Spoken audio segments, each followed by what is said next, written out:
So muganda wange Barista Timo kana information yo wotwogerere sawa zino munaku ntono nnyo oba wiche jja ngegwako ensonda zange zesigika mu kitongole ekya International Police Interpol ntegezeddwako nti fayiro yo ya sanctioningiddwa already ngerinze kuweerezebwa mu ggwanga erya UAE basobole okuba nti bakuzza e Uganda naye nga tebannakuzza oyinza okufuna essimu ey'omuntu omu state agent nga kubira akutegeeza nti ayagala kwogeramu naawe ku nsonga ezikwatagana ku biki ebyaliwo ku bigambo byayogera ku social media. Mujjukire nti oba naawe jjukira nti abantu bangi bannayuganda bazze bafa nga battibwa mu nfa nga Isma Olaxas gye yafuddemu nga gavumenti eremu okunnyonnyola butya baani abasse abantu abo era nakati ripooti zifulumanga. Era egeza nnyo okuteeka emisango ku bantu abasinga obungi abayisiraamu basajja ne basibira emitala ne basibirwa emabega emitayimbwa nga nenga n'emisango tebagimanyiiko. Kino kye tuyita okuba nti bakwata embwa ne bagisuula ku jirikiti. Kati muganda wange njala kugamba nti gye bunaakomekeza oyinza okufuuka ejjirikiti ku musango gw'omugenzi Isima ng'omubiri gw'omusango bayinza okugumalira mu ggwe. Kanjala kutegeeza nti fayiro yo already ya sanctioningiddwa eri ku Interpol naye before waliwo omuntu ayinza okukubira essimu nga kusenda okwogera naawe sinakiri oddeyo e Kampala nga fayiro eri tinagenda Dubai okuzzaayo ng'akusikiriza ogende naye mu kuddayo kyonna ekinaakutuukako ogenda fuuka jirikiti mu musa kubanga nabo bakyabuliddwa ani gwe bassaako omusango guno. Naye njala kugamba ekigambo kimu statement ze wakola nga omugenzi Isma Kapula amaze omujjulula ziba beesinzeeko okukola fayiro gye batadde ku Interpol statement ze wakola kati gano nkuwagabwa bw'oba okimanyi nti mu mutima gwo tewali mu kintu kino nkusaba obere mukkakkamu topapala bigambo toyogera ky'otamanyi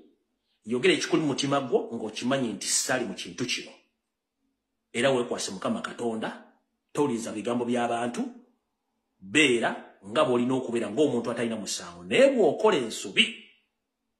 muganda wange wandifuuka ejjirikiti ku bagenda okussa omusango ogwo era gukutule kubanga mukimanyi bulungi nnyo nti emposa y'emisango mu Uganda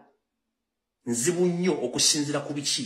ebiba byapeninze mu ggwanga. So ekintu ekyabaddewo kyatudde mu gavumenti banoonya jirikiti ku bagenda kisulako bakimuteekeko abeereko. So njagadde kutegeeza nga munnayuganda nga muganda wange mbadde sala sirikira information nenjikuwa nti fayiro yo ya sanctioningiddwa dda eri ku Interpol era tekubanga yasindisiddwa ddwa e Dubai. So njala obere careful nnyo saagala opape bw'obanga ekintu kintu wakiriimu please calm down topapana ekirala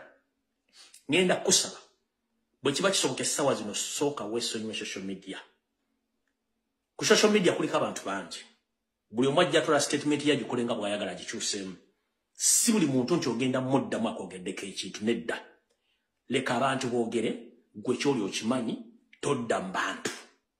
essimu enekubibwa ebigenda okugamba ojja biwulira naye nga fayiro yo gimanyi nti gyeri omusango baagala gussa ku ggwe era gye binaakoma Mukama Katonda n'abamanyi. Buli munnayuganda yenna ng'okimanyi nti oli wankyukakyuka wadde bakumanyi bate bakumanyi togezanga nozza omusango n'ogamba nti ogenda mu nsi z'Abawarabu obeereyo mirembe oba ofune refugee status oba ofuuka asylum seeker mu nsi z'Abawarabu. It is impossible. Ensi z'Abawarabu ezimu tezaasayininga international treaties eza Geneva ezisobola okukuuma abantu abasaba asylum mu ngeri yonna esoboka.